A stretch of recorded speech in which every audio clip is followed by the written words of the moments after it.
Ascent Audio, a division of Recorded Books, presents Frontiers in Social Innovation, the essential handbook for creating, deploying, and sustaining creative solutions to systemic problems.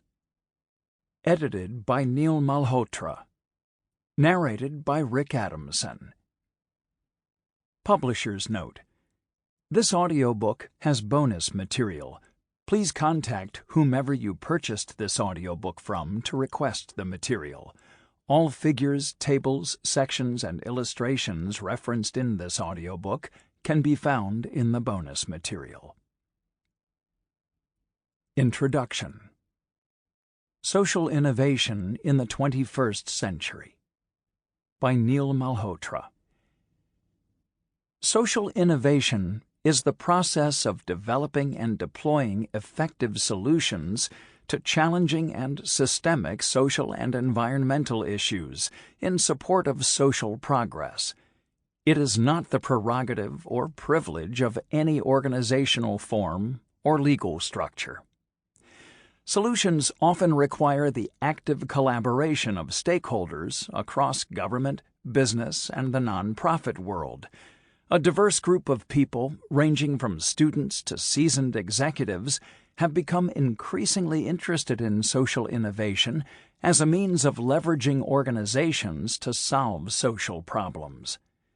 This volume, which brings together leading academics, practitioners, thinkers, and leaders, discusses several important topics at the cutting edge of the field of social innovation. 20 years ago, social innovation was dominated by nonprofits and primarily funded through philanthropy or government aid. People interested in becoming social innovators tended to narrowly focus on building skills in nonprofit management. But the last few decades have witnessed a dramatic transformation in social innovation in that mission-driven for-profit companies, as well as newer organizational forms such as benefit corporations and companies certified as B corporations, have emerged as powerful drivers of social change. In tandem with the diversity of organizational forms, government money and philanthropic capital are no longer the only sources of funding. Impact investing funds, as well as traditional sources of money, such as venture capital, have helped fuel the social innovation engine. At the same time, nonprofits have begun to explore more creative business models that take advantage of earned revenue rather than having to constantly raise money. Biography. Neil Malhotra is the Edith M. Cornell Professor of Political Economy at the Stanford Graduate School of Business, where he serves as the Louise and Claude N. Rosenberg, Jr. Director of the Center for Social Innovation. He has published over 75 academic articles in leading journals on numerous topics, including the role of business in society. He is the author of the forthcoming book, Leading with Values: Strategies for Making Ethical Decisions in Business and Life. 3 key concepts in social innovation. While the organizational forms that constitute social innovation are increasingly diverse, the field has also become more disciplined, centering on 3 core concepts. First, many funders require that social enterprises have a theory of change, or a conceptual pathway for how the social intervention will actually produce the social change it purports to make. A theory of change is quite simply a set of causal hypotheses that trace inputs to activities to outputs, and ultimately to outcomes and impact.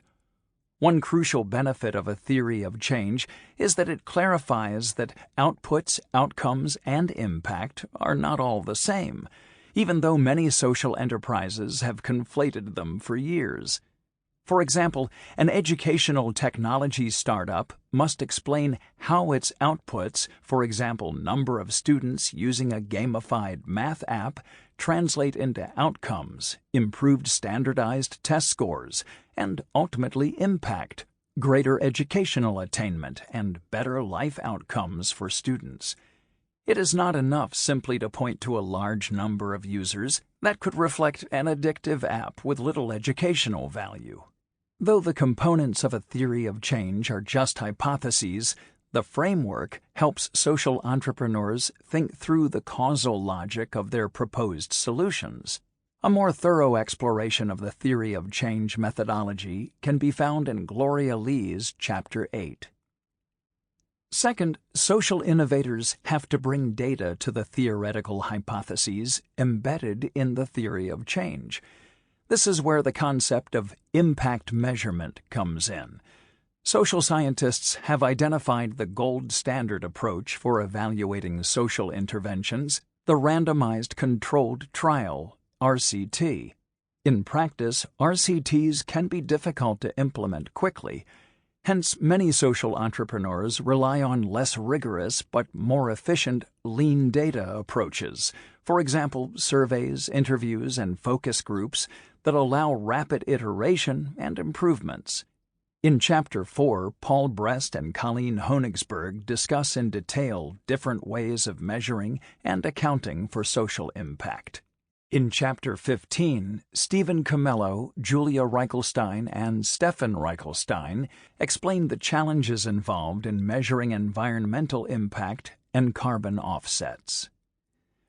Furthermore, RCTs often cannot test all the proposed theoretical mechanisms outlined in a theory of change, nor can they evaluate general equilibrium effects of how an intervention may create markets. Nonetheless, it's becoming more important for social enterprises to measure impact, particularly given that impact investing funds seek to report these metrics rather than just assert its existence. Third, a concept that is transforming social innovation is the design thinking approach. There has been pushback against paternalistic entrepreneurs sweeping into a disadvantaged population to fix the problem. Instead, design thinking shifts the approach to empathetic listening, designing for users, and prototyping and iterating rapidly based on user feedback. These are exciting and positive developments in social innovation, which have helped the field to advance dramatically over the last few decades, with practitioners now sharing a common language and a set of models. Challenges and open questions. But even as the field of social innovation has become more disciplined, important questions have remained, and new ones have emerged that social enterprises, impact investors, philanthropists and foundations, and nonprofit and government leaders will be forced to grapple with. Many chapters in this volume confront these thorny questions head-on. Ultimately, it will be up to the next generation of leaders, including listeners of this volume, to address these issues. The first major question is, what is the difference between investing and impact investing? Traditionally, investing has focused on maximizing risk-adjusted returns. Impact investing posits a third factor in the objective function in addition to risk and return: impact. Note that this conflicts with win-win conceptions of impact investing that assume away trade-offs. That is, the best way to maximize long-term profits is to take into account social performance. If you believe in this world of no trade-offs, then there is no difference between investing and impact investing. The only value of the concept of impact investing is that we need to consider scenarios where we gain impact at the expense of risk-adjusted return. A related concept is additionality, which asks us to engage in a counterfactual analysis. Was this enterprise funded because of the impact investment, or would traditional market capital have found its way to the enterprise anyway? This is not just a matter of language, as this distinction has important implications for what sources of capital can be directed toward social innovation. The Employment Retirement Income Security Act of 1974, ERISA, mandates that trustees for private pension plans have a fiduciary duty to maximize risk-adjusted returns. In 2020, Secretary of Labor Eugene Scalia issued a rule that forbids ERISA plan fiduciaries from participating in impact investments if they compromise risk-adjusted returns. It is expected that the Biden administration will revert to Obama-era rules that allow plan fiduciaries to take impact into account as a tiebreaker between investments that offer equivalent risk-adjusted returns. Presumably, this would give pension fund managers broader discretion in incorporating impact into investment decisions. A related open question for impact investors is whether impact investment should simply be subject to environmental, social, and governance (ESG) constraints, that is, a do-no-harm approach, or seek investments that make active, positive social change. Perhaps one way to resolve the tension between investing and impact investing is to look at it from the social entrepreneur's point of view rather than the financier's. Some social entrepreneurs may prefer to work with impact investing funds with good reputations because such investors may support and encourage entrepreneurs to stay true to social missions rather than compromise impact for profits. Related to the question of distinguishing investing from impact investing is how impact is measured. If impact investors are to take into account risk, return, and impact, then they need to have systematic and reliable ways of measuring impact, as discussed earlier. There are no standard operating procedures, opening the door to post hoc rationalization and impact washing. This brings us to the second important question and challenge for practitioners of social innovation: how do we properly measure impact? The third big question is, how will the field respond to Anand Giridhara's polemic book, Winners Take All, the elite charade of changing the world? This influential book is a direct criticism of many facets of social innovation: philanthropy, nonprofits, impact investors, and social entrepreneurs. Giridhara's main argument is that the global elite have used the vehicles of social innovation to impede true structural reform needed to achieve social progress. Giridhara claims that policy changes to the rules of the game are the only real mechanisms for achieving social progress. While we could spend the rest of this book just debating his thesis, we won't, though it will come up. As I see it, there is a main flaw in Giridhara's argument. He's positioned it as an either-or proposition, not recognizing that social innovation can be a complement to, rather than a substitute for, policy reform. Furthermore, given policy gridlock in many advanced democracies and the urgency of social problems such as climate change, social innovators need to step in where government has failed. Nonetheless, social innovators should not defensively dismiss Giridhara's critique. How are they ensuring that social innovations are a bridge to more meaningful policy reform, rather than a half-hearted replacement? The next generation of social innovation leaders will have to directly engage with this and the other previously mentioned vexing questions. Organization of the book. This volume serves as both a handbook of long-standing existing knowledge and a discussion of issues on the frontier of social innovation. As such, it is intended for a diverse audience, both newcomers and veterans to the space. The key lessons and insights are valuable for students embarking on their careers as well as seasoned executives wondering how to incorporate social innovation into their traditional for-profit business models. The volume touches on all aspects of the social innovation universe: philanthropy, nonprofits, social entrepreneurship, impact investing, public-private partnerships, and corporate social responsibility. Although you can, and I will argue you should, listen to this entire book, some parts may be more valuable to you than others, depending on your context. I encourage you to seek the parts that are most valuable to you. The book has been divided into 4 parts, with each part organized around a theme. The parts progress logically from high-level foundational material to frameworks to tactics and finally to case examples that shine a light on all the aspects of social innovation discussed up to that point. Part 1, Foundations, presents 3 high-level chapters and will lay important groundwork.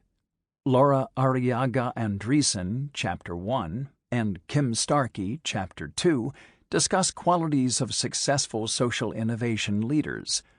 William F. Meehan III, Chapter 3, challenges extant models of philanthropy, engaging with many of Giridas's arguments, but also seeing a path forward. Part 2, Metrics and Models, features analytical frameworks for understanding key social innovation concepts. In Chapter 4, Paul Brest and Colleen Honigsberg discuss challenges and opportunities for the measurement and reporting of ESG metrics. In Chapter 5, Bernadette Clavier discusses the challenge of the existing impact investing model for making social change and offers some potential solutions. In Chapter 6, Matt Bannock explores how social innovators can catalyze the creation of new markets.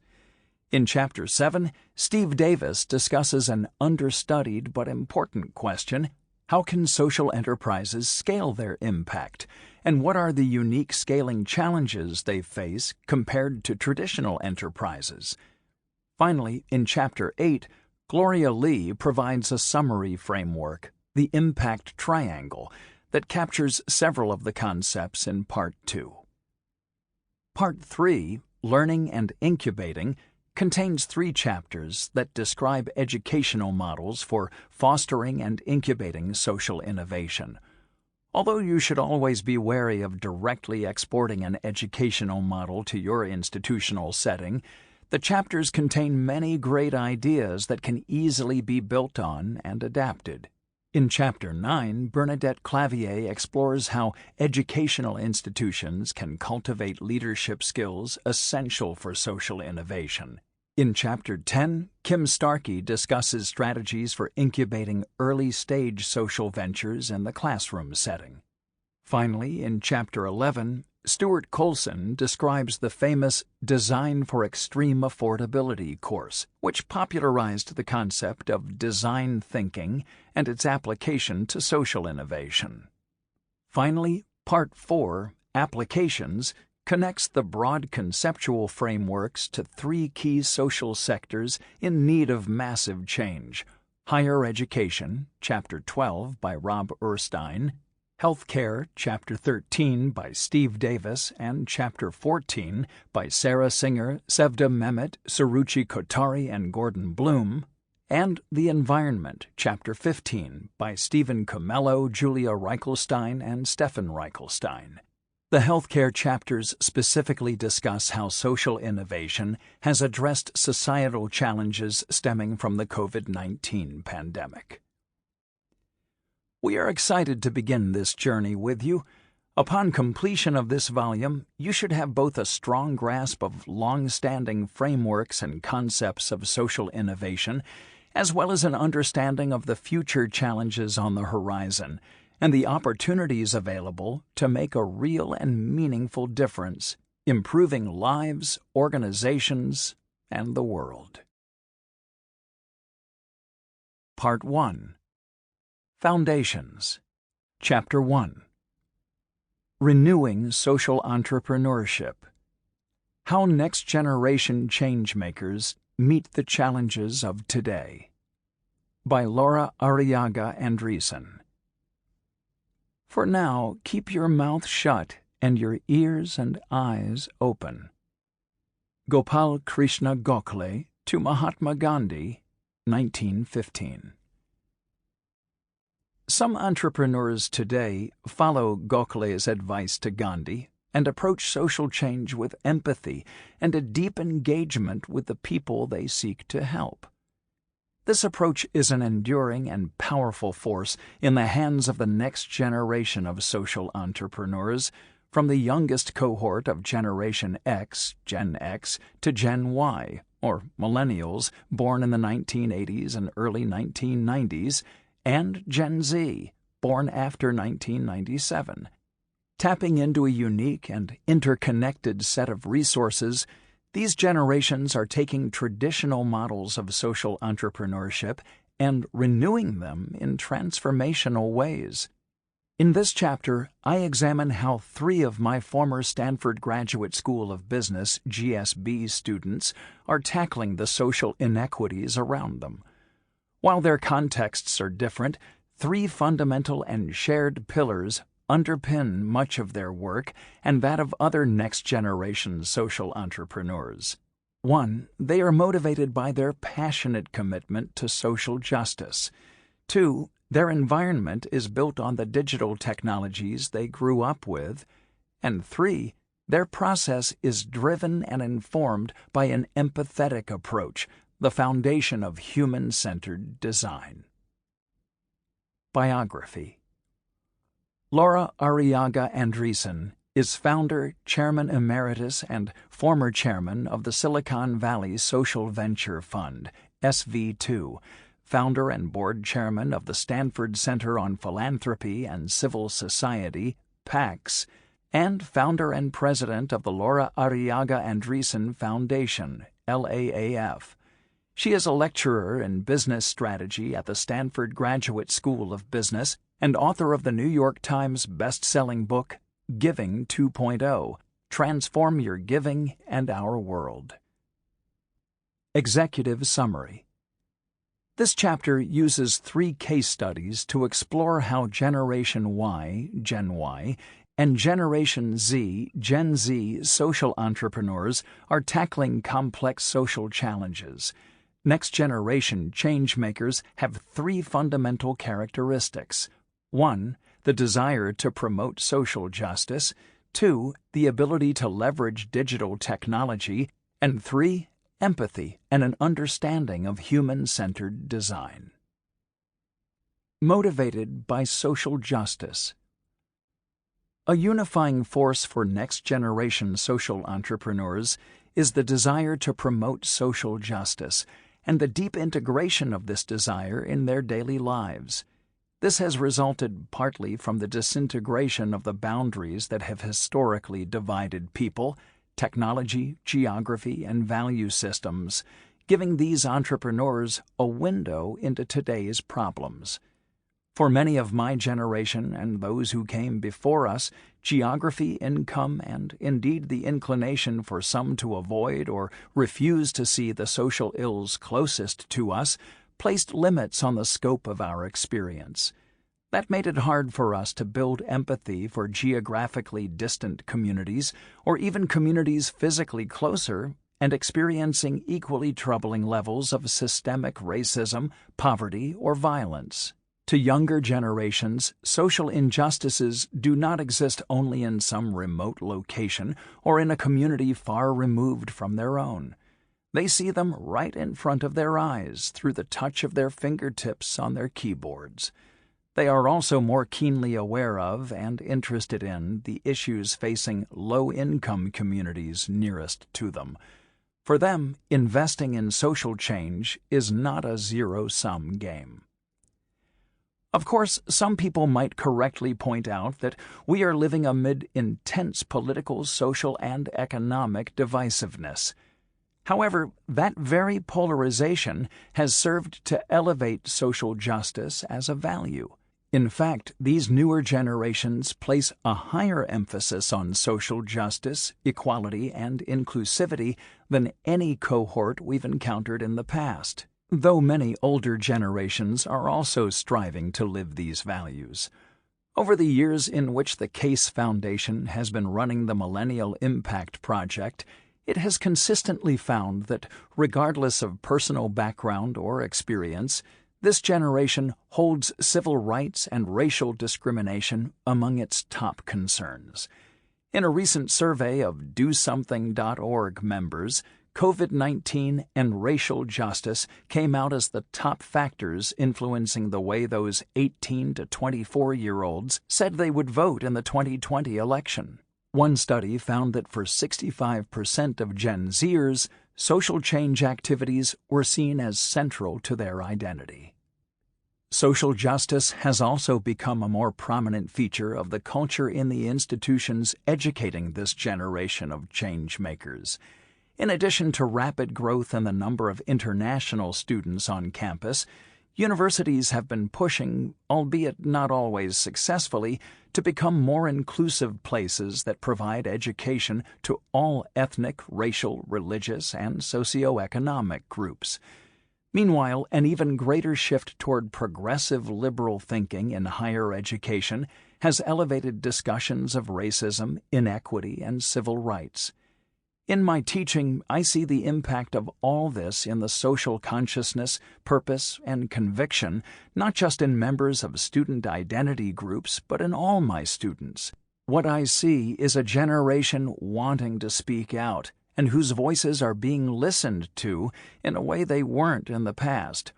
Today's students are moving beyond reading the white Anglophone and European canon. In addition to reading authors such as Charles Dickens, Jane Austen, William Faulkner, and F. Scott Fitzgerald, they are reading feminist writer Chimamanda Ngozi Adichie, Ocean Vuong, Ta-Nehisi Coates, Bernardine Evaristo, and others with beautiful intersectional identities. Digital technology. The way today's young people think and act has been shaped by the connective tissue of digital technology. Social media and other online digital channels have exposed them to suffering, injustice, and inequality in a way that previous generations were not. As digital natives, this generation of changemakers has been able to interact with people from all over the world, including underprivileged communities, and they want to do something to address the suffering, injustice, and inequity they see. Digital technology has given young social entrepreneurs a window into the world's problems and a powerful tool to help solve them. For example, among respondents to the 2019 Porter Novelli Cone Gen Z Purpose Study, 80% of Gen Z respondents said they believed they could have an impact on issues by using social media.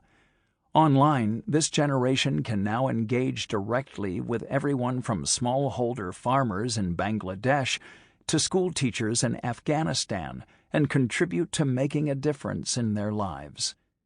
Back in 2005, Kiva.org showed how technology could make this possible.